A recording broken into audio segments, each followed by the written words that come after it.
It's me, Renee. I'm back. And I'm sorry I didn't post anything on Monday. It just kind of life happened. I have stuff filmed, but kind of forgot to post it. So here we are. It's Christmas time, so you're probably busy. Or either you're busy or you're relaxing. So you don't need content all the time either. But yeah. So here we are today. Another one of my anticipated videos. This is retellings of 2022. First, I kind of didn't really think there was that many, and then I kind of discovered that there's actually at least 10. There might be, yeah, I suppose, as always, there might be more out there that I haven't heard of. I mean, there's so many books that comes out every year. There's books that come out in Norwegian, books that come out in England, in Australia, and in the United States, and to have control over all of them before the year's out. I mean, some books are even announced in January and then they come out in September, so I can't know them all. But these are a few that I know about that sound very interesting. And yeah, as always, I've been too lazy to check out the dates. But yeah, and also for some reason I have not been consistent with writing down the offer. But yeah, I'll link them down below. And yeah. First, we have One for All. This is a Robin Hood retelling. It's a YA retelling of Robin Hood. If maybe I'm mixing up. No, I'm not mixing up. This is also a debut offer that I remember. The cover looks very good, and yeah, that's more or less it. And yeah, I'm a sucker for retellings, and I really like Robin Hood. So sorry for this one. Then we have Scarlet by Genevieve Cogman. This is supposedly the first in a trilogy, according to Goodreads. Though Goodreads is not always right, but I'm pretty sure it's the first in the series anyway. And yeah, it's a retelling of the Scarlet Pimpernel. I have actually not read Scarlet Pimpernel yet, but I've heard great things about that one. And there's also been 2-3 retellings of it around. So it's kind of been a book I kind of wanted to read for a while. So I'm thinking I might read it next year. I kind of want to read first, to then read the retelling. That was, I mean, you can read the retelling without having read the original one. It's not like you have to read both. But I want to read the first one, so yeah. Anywho, moving on. Then we have Travelers Along the Way by Amina May Safi. This is another YA retelling. This is a retelling of. Is this a retelling of Robin Hood? Not the other one? Are there 2 Robin Hood retellings? At the moment, I'm a bit unsure. You know what? I'm gonna check it out right now and check it out for you because I'm just curious. I need to know what I've been thinking here. Give me a moment. Travelers. I mean, sometimes you can kind of guess what book is about from the title, but here this could be a lot of things. Give me a moment.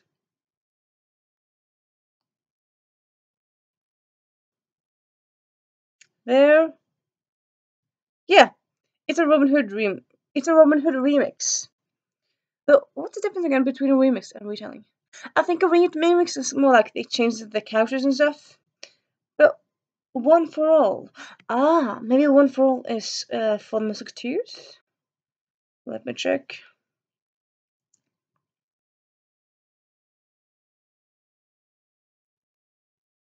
Blah blah blah blah blah.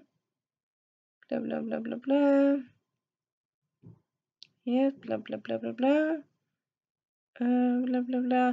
Yeah, okay, yeah, my fault. So One for All is a retelling of The Three Musketeers. And Travelers Along the Way is a Robin Hood retelling.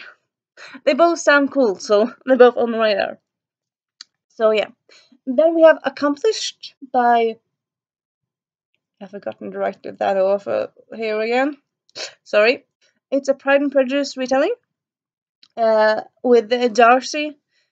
With Darcy? Yeah. No, not Darcy. Okay, this is annoying me. I'm gonna have to check it out again. Yeah, I'm a bit silly. But it's...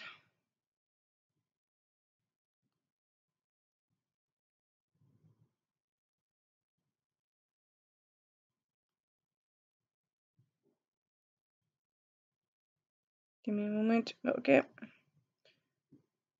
I know this is so fun. Sorry, but I'm so... Okay, you know what? I'm gonna pause you. Okay, so it's called Accomplish, a Georgie Darcy novel. So, as you can probably guess, it's based around Georgie Darcy, the sibling of Fitzwilliam Darcy, you know, the love interest in Pride and Prejudice. And this one it's still a Pride and Prejudice retelling in a way that Georgie Darcy kind of wants Elizabeth and her brother to get together. I don't remember quite why, but yeah, for some reason. But it's told from her perspective. And yeah, and it's also told in modern day. And yeah, that sounds cool.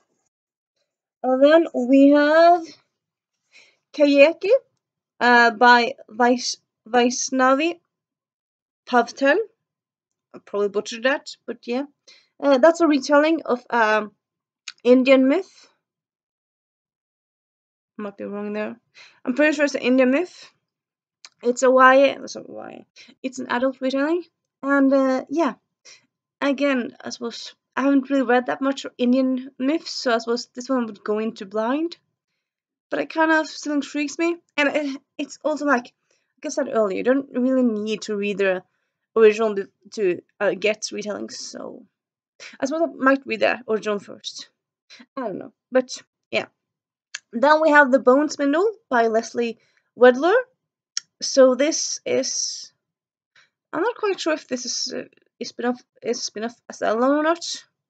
But you know what? I'm not bothered to check it out at this moment. But you know it's a YA, and it's kind of interesting because it's been described. Okay, so it's a YA Sleeping Beauty retelling, but it's been described as for fans of A Court in Thorns and Roses and Lee Bardugo, but meets The Princess Bride. And I don't know. To me, that kind of feels in a way all over the place. Like sometimes I kind of feel like marketing people think like, okay, what is this slightly like? Okay, it's historical, so it's like this historical thing, and it has one scene worth of so it's like a Cornfronterosis. Like, kind of seems like they're just kind of throwing on labels on the books. And yeah, I mean, yeah, sometimes some books are similar, but I mean, when you mix so many different things, it kind of makes me hesitant. Then again, the cover looks very beautiful, and it sounds like the summary looks cool with it. So yeah, I'm hesitantly putting it on my to watch out for list. And then we have a Jasmine YA retelling by Alexander Monir. This is the third book in the uh, Queen of Councils retellings, which is a Disney, official Disney. What's the word again? Published. It's like it's published by Disney themselves. They have a publishing company, publishers books. So they get different authors to write YA. In a way, sequels. Yeah, well, it's sequels because it all takes place after the movie. But all of these stories takes place also in they're kind of linked to a historical period. So the first one I just read, Rebel Rose, it's Beauty and the Beast, of course, and that one takes place around the French Revolution. So it's kind of fun to have something historical with the kind of known and familiar fairy tale. And yeah, this one is Jasmine, and I love Aladdin. So yeah, I can't wait for this one. I read one Alexander Monir book, wasn't that impressed, but still, I mean, just the fact that it's Jasmine retelling, I will check it out, of course. And then last, not least, we have Almost There by Farah Watron.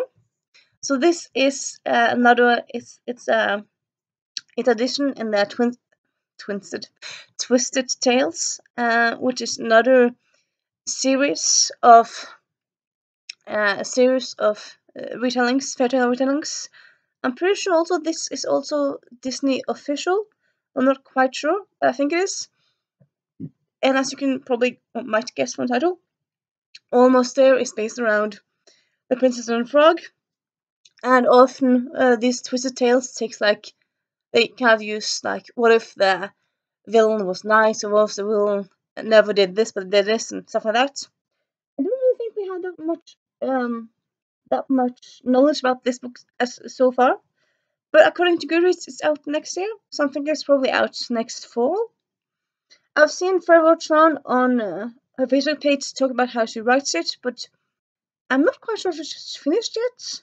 So I'm not sure if you can have an unfinished book and by the end of 1 year and then have it published by next year. Like doesn't a book need to be finished like a year before it's published? I suppose if it's out next November, it's a bit more or less a year. I don't know. But anyway, that intrigues me. Yeah, I'm excited for that one. And yeah, so that's this video. I hope you enjoyed it. I hope you're enjoying your vacation, your time off from work, if you have that, or not. You're just kind of enjoying this lazy Christmas-ish time. And I'll talk to you soon.